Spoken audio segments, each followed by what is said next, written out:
नमस्कार साथियों, आप सभी का स्वागत। मैं डॉक्टर दिनेश कुमार पांडे। साथियों, आज के खंड में हम लोग बात करेंगे बीटीसी फर्स्ट सेमेस्टर के अंतर्गत या डीएलएड फर्स्ट सेमेस्टर में हिंदी शिक्षण, जो आपका छठा पेपर है।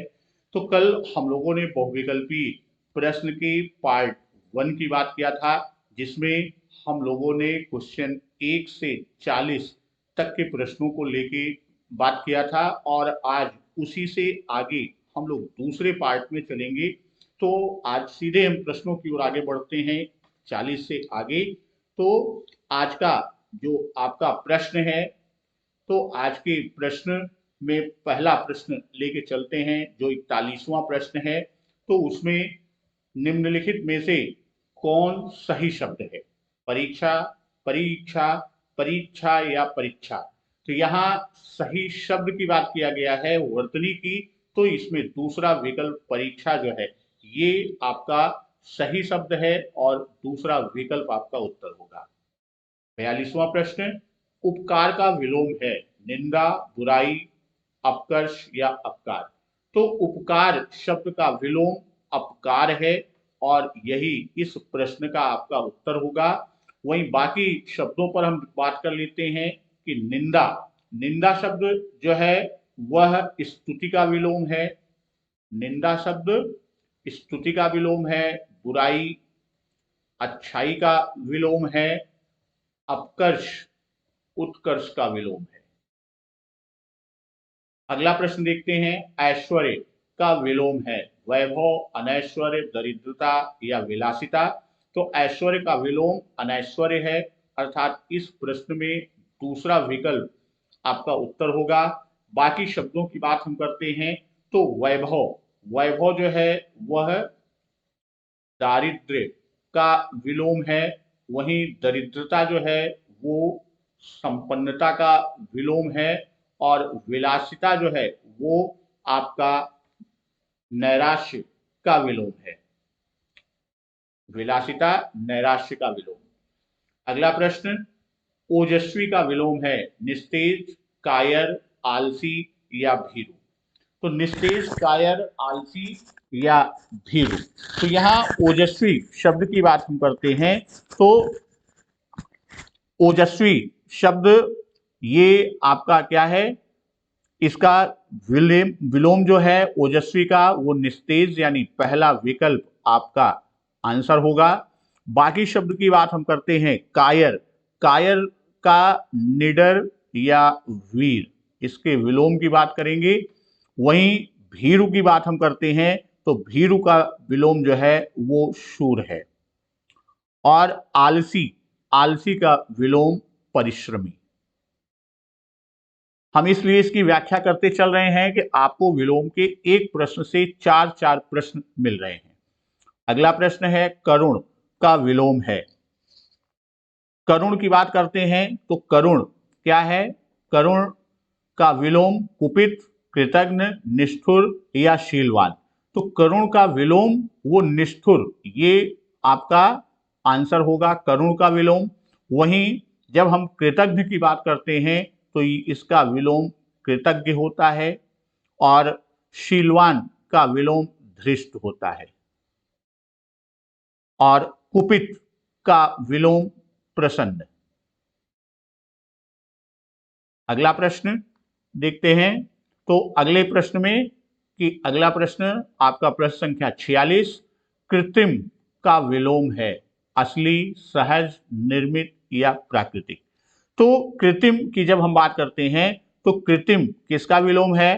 कृत्रिम आपका ये प्राकृतिक, कृत्रिम का विलोम कौन सा है? इसका विलोम प्राकृतिक है, तो ये चौथा विकल्प आपका आंसर होगा।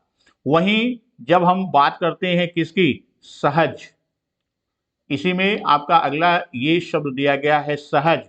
सहज का विलोम क्या है? सहज का विलोम कठिन है। वहीं निर्मित का तोड़ना या अनिर्मित, निर्मित का विलोम तोड़ना या अनिर्मित। और असली का विलोम जो है वो नकली। असली का क्या है? नकली। अभिज्ञ का विलोम है तज्ञ, अज्ञ, चतुर या प्रज्ञ। तो अभिज्ञ का विलोम क्या होता है? अभिज्ञ का विलोम अज्ञ होता है। तो इस प्रश्न में आपका उत्तर अभिज्ञ का विलोम अज्ञ है। वहीं जब हम बात करते हैं किस अभिज्ञ या अज्ञ की बात हम करेंगे तो उसका विलोम अभिज्ञ होगा। अगला प्रश्न इष्ट का विलोम है। इष्ट का विलोम शत्रु, प्रतिद्वंदी, अनिष्ट या विरोधी। तो इष्ट का विलोम क्या है? इष्ट का विलोम आपका अनिष्ट है, यानी तीसरा विकल्प आपका आंसर होगा। नेक्स्ट क्वेश्चन, लघु का विलोम भारी, बड़ा, वजन या गुरु। तो लघु का विलोम क्या होता है? लघु का विलोम गुरु होता है। तो यहां चौथा विकल्प हमारा उत्तर होगा। फिर अगले प्रश्न पर चलते हैं, पर्वत का समानार्थी। अब यहां पर समानार्थी पर आ गए हैं कि पर्वत का समानार्थी या इसी को आप कहते हैं पर्यायवाची। तो अब इसका पर्वत का समानार्थी शब्द है। तो पर्वत का समानार्थी शब्द इसमें आपका दिया गया है विकल्प, वो है कूट। अब कूट के अलावा पर्वत के और बहुत सारे पर्यायवाची हैं, जिसे हम पहाड़ कहें, गिरी कहें, पहाड़, गिरी या अचल, ये सब आपके पर्वत के पर्यायवाची हैं। वहीं जब हम पादप की बात करते हैं तो पादप तरु, वृक्ष या पेड़। पादप का तरु, वृक्ष या पेड़। वहीं हम आगार की बात करते हैं तो आगार का आशय है गृह, घर। इसका विलोम जो है गृह है, घर है, आवास है, भवन है, ये आगार के। वहीं जब हम घन की बात करते हैं तो घन किसकी पर्यायवाची है? ये बादल की है, मेघ है, नीरद है, जलद है, ये सब घन के पर्यायवाची। फिर अगला विरोध का विलोम है सहायता, सहमत, अनुरोध या समर्थन। तो जब हम बात करते हैं किसका? विरोध। विरोध का जो विलोम शब्द है, विरोध का विलोम शब्द समर्थन, अर्थात आपका चौथा विकल्प इसका आंसर होगा। दिन का विलोम, दिन का विलोम रात है। दिन का विलोम रात, तो पहला विकल्प क्या होगा? हमारा आंसर होगा। फिर हम बात करते हैं कि आनंद का पर्यायवाची है। अब यहां फिर पर्यायवाची पर आते हैं कि आनंद का पर्यायवाची है स्पृहा, सहकार, प्रमोद या प्रमाद। तो आनंद की पर्यायवाची आपकी प्रमोद है।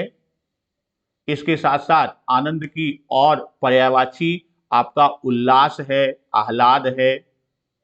आनंद की पर्यायवाची उल्लास या आह्लाद, ये भी आनंद की पर्यायवाची, लेकिन यहां पर प्रमोद आनंद की पर्यायवाची और तीसरा विकल्प हमारा उत्तर होगा। इंद्र का पर्यायवाची शब्द है महेश, पुरंदर, देवासुर या महिषुर। तो इंद्र का पर्यायवाची पुरंदर, ये आपका दूसरा विकल्प आंसर होगा, पुरंदर। इसके अलावा इंद्र की पर्यायवाची में सामान्य रूप में हम आप जानते हैं कि महेंद्र है, देवेंद्र है, सुरपति, ये सब इंद्र की पर्यायवाची है। महेश जो है शिव, शंकर, चंद्रशेखर, शशांक, ये महेश की पर्यायवाची। देवासुर जो होता है वो वास्तव में देवासुर देव और असुर का मिश्रित रूप है। और महिषुर जो होता है, महिषुर का पर्यायवाची आपका ब्राह्मण, द्विज, भूमिदेव या भूसुर, ये सब महिषुर के पर्यायवाची हैं। तरंग का पर्यायवाची, तरंग का पर्यायवाची ऊर्मी, ये तरंग की पर्यायवाची है। चौथा विकल्प इसका उत्तर होगा। इसके अलावा तरंग की पर्यायवाची आपकी होती है लहर। लहर, तरंग माने लहर और ऊर्मी माने लहर, ये सब समानार्थी शब्द हैं। अगला प्रश्न, निम्न में से कौन एक अग्नि का पर्यायवाची नहीं है? पावक है, वैश्वानर है और कृषाणु है। अनिल ये पर्यायवाची नहीं है और यही हमारा क्या होगा? आंसर होगा, क्योंकि वो पूछ रहा है नहीं। अनिल किसकी पर्यायवाची है? अनिल वायु की पर्यायवाची है। अगला प्रश्न, प्रश्न संख्या 57, निम्न में से कौन सा एक शब्द आकाश का पर्यायवाची नहीं है? पुष्कर, दिव, श्रांति या व्योम। तो यहां पर जो आकाश की पर्यायवाची पुष्कर भी है, दिव है और व्योम है, श्रांति इसकी पर्यायवाची नहीं है, तो आपका आंसर साफ विकल्प होगा कि आकाश की पर्यायवाची नहीं है। 58वां प्रश्न, निम्न में से कौन सा शब्द सरस्वती का पर्यायवाची नहीं है? महाश्वेता, भारती, वीणापाणी या पद्मा। तो यहां पर पद्मा ये पर्यायवाची नहीं है सरस्वती की, ये बाकी तीनों सरस्वती की पर्यायवाची। तो पद्मा किसकी पर्यायवाची है? पद्मा लक्ष्मी की पर्यायवाची है और यही क्या होगा? यही हमारा आंसर, क्योंकि नहीं पूछा हुआ है। विशेषकर नहीं वाले शब्द में आप सावधान रहिएगा, क्योंकि नहीं में अक्सर हम त्रुटि कर जाते हैं। सरस्वती का पर्यायवाची देखा तो हमने महाश्वेता या वीणापाणी पे लगा दिया, ये चीज हमको ध्यान में रखना है। प्रश्न संख्या 59, निम्न में से कौन सा शब्द सूर्य का पर्यायवाची नहीं है? निशाकर, प्रभाकर, दिनेश, दिनकर। तो दिनेश, दिनकर और प्रभाकर ये क्या है? ये आपके सूर्य की पर्यायवाची हैं, निशाकर नहीं है, तो यही क्या होगा? ए विकल्प हमारा आंसर। अब निशाकर है किसकी पर्यायवाची? निशाकर चंद्रमा की पर्यायवाची है। 60वां प्रश्न, निम्न में से कौन सा शब्द सुंदर का पर्यायवाची नहीं? यहां पर यह ध्यान विशेष रखिएगा, नहीं बार बार पूछ रहा है, नहीं है। ललाम, चारु, मंजूषा या मंजुल। तो यहां पर सुंदर की पर्यायवाची मंजूषा नहीं है, बाकी ललाम, चारु और मंजुल है। तो तीसरा विकल्प क्या होगा हमारा आंसर? और मंजूषा है किसकी पर्यायवाची? ये मंजूषा की पर्यायवाची संदूक है, पिटारी है, पेटी है, ये सब मंजूषा की पर्यायवाची। 61वां प्रश्न, प्रश्न सूचक विराम का चिन्ह है। प्रश्न सूचक विराम का चिन्ह आपका चौथा विकल्प ये है, तो यही आपका क्या होगा? आंसर। अब यहां पर हम बात करते हैं कि बाकी चिन्ह किसके हैं। तो ये चिन्ह पहला आपका वो किसका है? ये अल्प विराम का चिन्ह है। सा विकल्प जो है वो आपका अपूर्ण विराम है। सा विकल्प किसका चिन्ह है? अपूर्ण विराम का चिन्ह है। और बा विकल्प जो आपका दिया गया है ये चिन्ह आपका अर्ध विराम का चिन्ह है। ये किसका चिन्ह है? ये अर्ध विराम का चिन्ह है। अगला प्रश्न, निम्नलिखित में से कौन सी ध्वनि अंतस्थ नहीं है? तो हम जानते हैं कि अंतस्थ के अंतर्गत चार ध्वनियां या, रा, ला और वा होती है। तो यहां पर ला, रा और वा है, तो बा नहीं है, तो बा ही हमारा विकल्प होगा, क्योंकि बा किसकी है? ये पा वर्ग की ध्वनि है, तो यही हमारा क्या होगा? यही आंसर होगा। पाठ्य वस्तु विश्लेषण होता है। पाठ्य वस्तु विश्लेषण की बात हम करते हैं, तो पाठ्य वस्तु एक कहानी का, एक कविता का, एक निबंध का या एक कालांश की सहायक सामग्री। जो हम पाठ्य वस्तु की बात करते हैं, किसमें? हम शिक्षण की बात करते हैं, टीचिंग में पाठ्य वस्तु। तो जो हमारा कालांश होता है, उस कालांश यानी 40 मिनट का है, 30 मिनट का है, 20 मिनट का, तो उस 40, 30 या 20 मिनट में यानी अपने कालांश के लिए जितना हम पाठ्य वस्तु का करते हैं, वही उसी का पाठ्य वस्तु विश्लेषण होता है। यानी द विकल्प क्या होगा? द विकल्प आपका आंसर होगा। अगले प्रश्न पर चलते हैं। गृह कार्य में प्रश्न करवाए जाते हैं अवबोध की दृष्टि से, ज्ञान की दृष्टि से, दोनों या इनमें से कोई नहीं। जो हम गृह कार्य देते हैं उसमें अवबोध और ज्ञान दोनों को ध्यान में रखते हैं, इसलिए तीसरा विकल्प क्या होगा? तीसरा विकल्प यहां पर हमारा आंसर होगा। अगला प्रश्न, वाचन शिक्षण की विधि है संप्रेषण विधि, अनुकरण विधि, दोनों या दोनों नहीं। तो यहां जब हम वाचन की बात करते हैं तो वाचन शिक्षण में हम दोनों विधियों का प्रयोग करते हैं, तो अर्थात तीसरा विकल्प क्या होगा, तीसरा विकल्प हमारा आंसर होगा। अगला प्रश्न, मौन वाचन शिक्षण का उद्देश्य मनन शक्ति का विकास और तार्किक योग्यता का विकास, या दोनों, या इनमें से कोई नहीं। तो यहां पर मौन की बात करते हैं, मौन वाचन, तो उसमें मनन शक्ति का विकास और तार्किक योग्यता दोनों विकसित होती है, इसलिए सा विकल्प क्या होगा, सा विकल्प हमारा आंसर होगा। अगला प्रश्न, लेखन शिक्षण की प्रमुख विधि है बोलने का कौशल, लिखने का कौशल, पढ़ने का, या उपरोक्त सभी। तो लेखन शिक्षण में हम क्या करते हैं, लेखन कौशल का विकास करते हैं, तो यहां आंसर बी क्या होगा, हमारा आंसर होगा। प्रश्न संख्या 68, नेक्स्ट क्वेश्चन पे चलते हैं। वाचन शिक्षण का उद्देश्य है बोलने के कौशल, पढ़ने के कौशल, दोनों, या उपरोक्त सभी। तो यहां पर दोनों है पहला, अर्थात जब हम बात किसकी करते हैं, वाचन शिक्षण के उद्देश्य, वाचन में हम बोलने का कौशल विकसित करते हैं और पठन शक्ति, दोनों की बात हम करते हैं।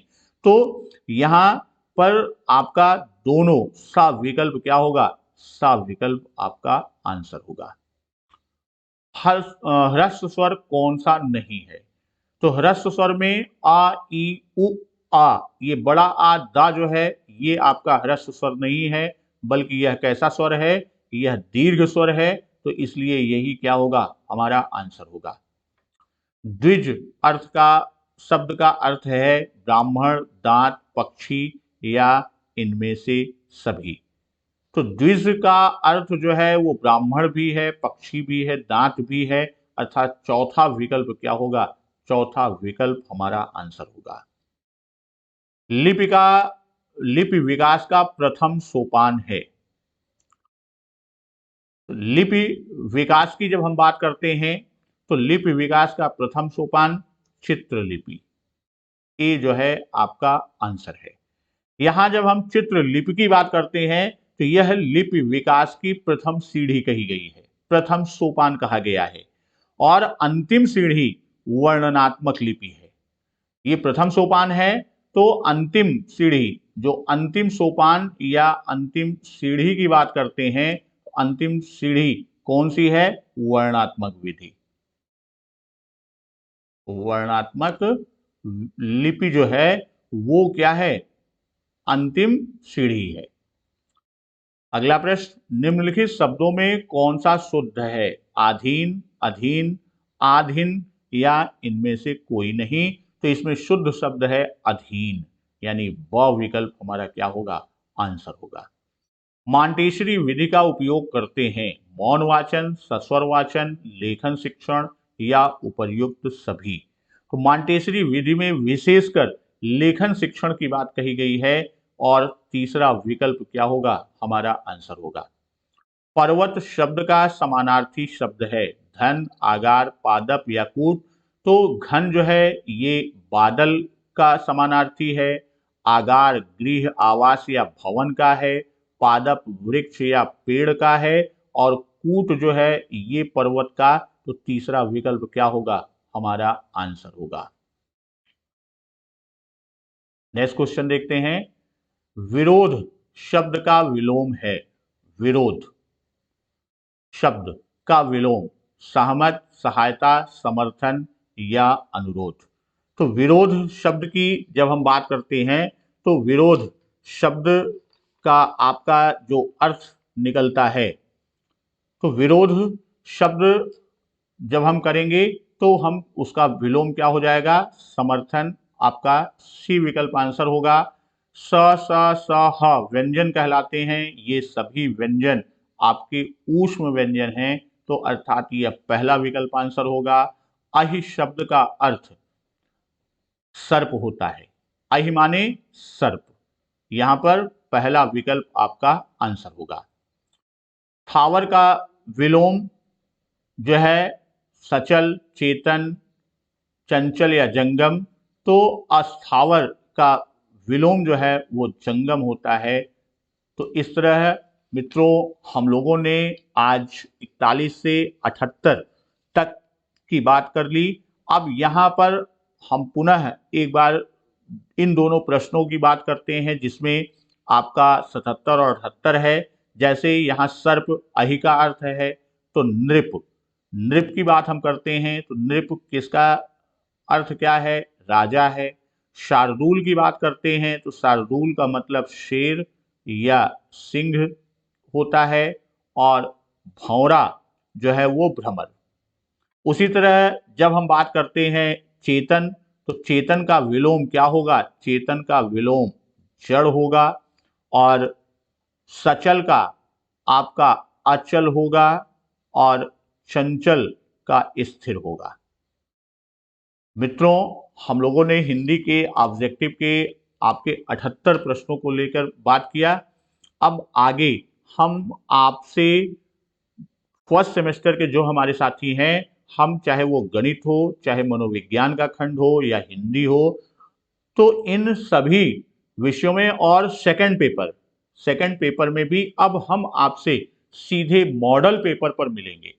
और मॉडल पेपर में मैं आपको बता दूं कि आपका टेलीग्राम, जो भी हमारे साथी जुड़े हैं, टेलीग्राम पर आप जुड़ जाएंगे। जैसे ही दिनेश सर आप टाइप करेंगे टेलीग्राम पे, तो मां सरस्वती की फोटो लगी हुई लोगो है, डीपी हमारी, वो उस पर आप जुड़ जाइए। वो टेलीग्राम चैनल है, तो वहां पर आपको मैं गूगल फॉर्म का लिंक प्रोवाइड करूंगा। तो वहां पर आपको ऑनलाइन मॉडल पेपर मिलेगा। आप वहां पर जैसे आपका पेपर आता है, 50 नंबर का जो प्रश्न होगा उसमें आपके जैसे एमसीक्यू, वेरी शॉर्ट और शॉर्ट, इन तीनों खंडों को देंगे। वो यहाँ पर आपके पूरे 38 प्रश्न होंगे, और जो आपके 25 नंबर के प्रश्न हैं उसमें आपके 18 प्रश्न जैसे एमसीक्यू 5, 6 और 7 का क्रम आता है, उसी तरह आपको यहाँ मॉडल पेपर मिलेगा। और उम्मीद है वह मॉडल पेपर अगर आप सॉल्व कर लेंगे तो आपकी परीक्षा में आपको बहुत लाभ देगा, आपको 90% स्कोर कराने में लाभ देगा। तो फिर मिलते हैं हम आगे के खंड में मॉडल पेपर के साथ। तब तक नमस्कार, वंदे मातरम।